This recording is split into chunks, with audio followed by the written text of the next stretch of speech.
Halo guys, selamat datang di channel Fatma Alim Agung. Nah, di video kali ini aku akan ngebahas soal CPNS, yaitu materi logika matematika, dimana nanti ada premis yang diberikan, terus kita akan diminta untuk menarik kesimpulan. Biasanya materi ini ditemukan di SMA, yaitu di penarikan kesimpulan logika matematika. Tapi kalau di CPNS sendiri, biasa kita temukan dalam kategori tes TIU, tes intelijensi umum.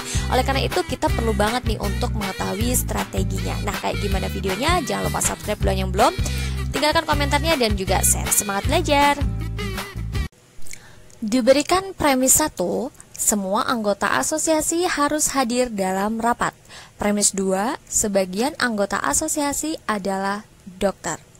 Bagaimanakah solusi kita menjawab dari dua premis ini untuk menentukan kesimpulannya?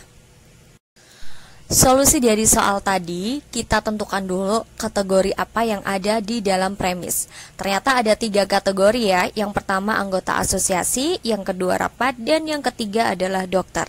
Lalu kita visualisasikan. Nah, visualisasinya seperti yang ada di depan teman-teman semua. Ini dalam bentuk diagram Venn namanya ya.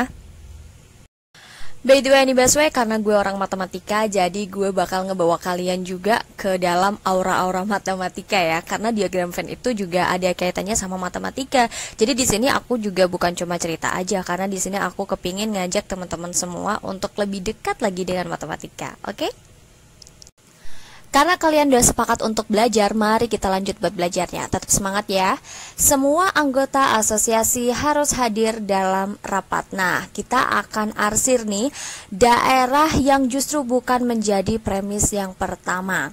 Jadi kalau misalkan ada 3 diagram Venn ya, untuk anggota asosiasi kalian pasti tahu ya, pastinya yang dalam satu lingkaran, dan rapat juga yang pasti dalam satu lingkaran. Tapi kalau misalkan dikatakan bahwa semua anggota asosiasi harus hadir dalam rapat, berarti untuk yang tidak menjadi anggotanya kita akan arsir. Kalau yang cuma rapat-rapat doang dan bukan anggota asosiasi, ya kita arsir. Itu bukan jadi bagian untuk kita bahas, karena nanti yang jadi jawaban itu justru yang bersih. Oke?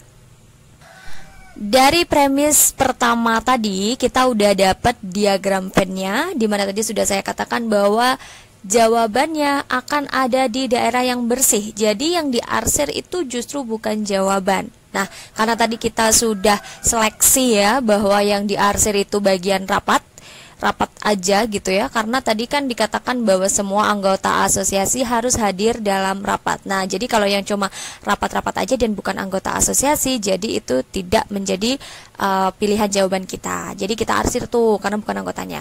Nah, berikutnya premis yang kedua itu sebagian anggota asosiasi adalah dokter. Berarti kita ingat-ingat kata-kata sebagian, kata-kata ada itu mirip ya. Jadi kalau misalkan nanti menggunakan kata sebagian atau ada, beberapa gitu-gitu, kita tidak akan mengarsir daerahnya. Karena kan ini tadi aturannya kalau semua ya, yang diarsir itu juga semua. Jadi kita cuma akan beri tanda centang, karena untuk sebagian, kata-kata sebagian, ada atau beberapa itu artinya ya paling tidak satu itu pasti ada gitu ya. Sehingga kita bisa meletakkan tanda centang di daerah yang belum diarsir. Oke, kalau daerah yang belum diarsir itu kan ada daerah yang besar, lingkaran yang besar ataupun yang kecil. Nah, kita akan pilih yang kecil. Kenapa? Karena ini bisa memuat kategori ketiganya gitu. Kan tadi dikatakan harus semuanya itu masuk anggota asosiasi dan sebagiannya itu adalah dokter. Jadi mana nih yang ada di tengah-tengah? Ada anggota asosiasi, ada rapat, ada dokter. Otomatis yang di tengah dong. Yang di tengah yang dicentang. Itu centangnya kecil banget sih. Mungkin kalian bisa lihat ya.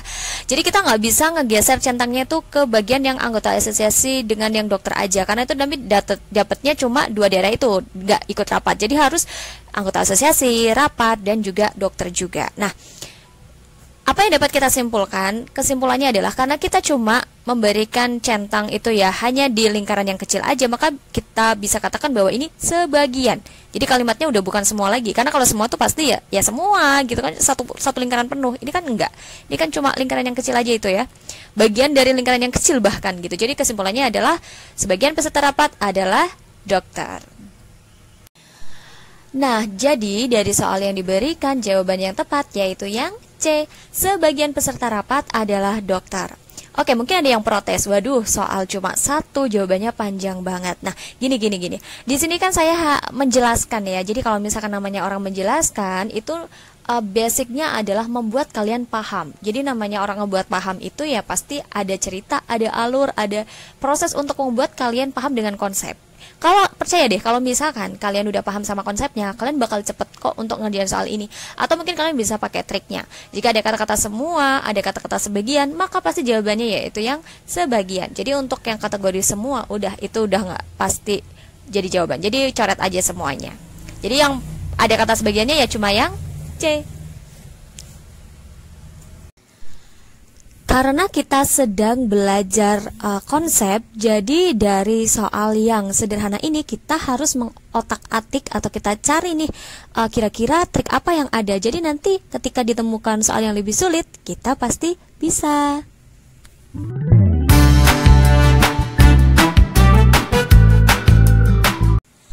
25% dari X adalah 40 dan 2/7 dari Y adalah 28. Nilai X plus Y adalah titik-titik. Dari kalimat matematika tadi kan dikatakan 25% dari X adalah 40. Jadi kita bisa tuliskan 25% titik X sama dengan 40. Titik itu mewakili kata-kata perkalian ya. Jadi kalau ada kata dari, biasanya itu dalam matematika kalau dirubah dalam bentuk matematika ya simbolnya jadi kali gitu loh guys. Nah kali itu bisa disimbolkan lagi dengan titik gitu, karena variabel X nya udah dipakai nih untuk soal, jadi biar nggak double-double gitu. Jadi tampilannya seperti ada di depan teman-teman semua ya. 25% bisa kita rubah 25/100 kalikan X sama dengan 40. X sama dengan 40 dikali 100/25. Oke, ini menggunakan pembagian terhadap pecahan ya. Masih ingat kan? Masih dong. Jadi X sama dengan ini 100 dibagi 25 adalah 4. Jadi 4 kali 40 adalah 160. Berikutnya ada kata-kata nih, 2/7 dari Y adalah 28. Ingat, kata-kata dari itu artinya perkalian. Jadi 2/7 dari Y itu bisa kita tulis 2/7 titik Y sama dengan 28. Y sama dengan 28 dikali 7/2. Y sama dengan 98. Yang ditanyakan adalah nilai dari X plus Y. Masukkan aja tuh, kita udah punya X nya adalah 160 dan Y nya adalah 98. Kalau di total yaitu 258. Udah guys, segampang itu. Jadi dari soal yang ada, jawabannya yang tepat yaitu yang C.